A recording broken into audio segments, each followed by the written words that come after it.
समृद्धी महामार्गावर धावत्या ट्रकचा टायर फुटून गती कमी झाल्याने पाठीमागून येणारा ट्रक आदळून भीषण अपघात झाला। यात पाठीमागून आलेल्या ट्रकचा चालक जागीच ठार तर वाहक गंभीर जखमी झाल्याची घटना पहाटे 3 वाजेच्या सुमारास घडली।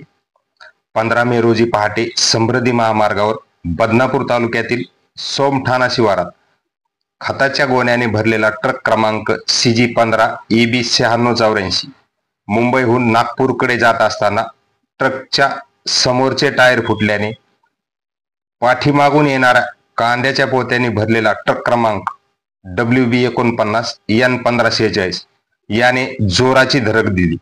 यात पाठीमागून येणाऱ्या ट्रकचा चालक श्रीकांत लाला सरदार वय 41 हा जागीच ठार झालाय तर वाहक चंदू सरदार हा गंभीर जखमी झालाय। या अपघाताची माहिती मिळताच महामार्गाचे पोलीस उपनिरीक्षक रामदास निकम व त्यांच्या सहकार्यांनी घटनास्थळी जाऊन मदत कार्य केले। मयत व जखमींना पुढील उपचारासाठी सामान्य रुग्णालय जालना येथे हलवले। घटनास्थळी अपघातग्रस्त ट्रक व त्यातील खाली पडलेल्या खताच्या गोण्या तसेच कांद्याचे पोते बाजूला करून पोलिसांनी वाहतूक सुरळीत केली आहे।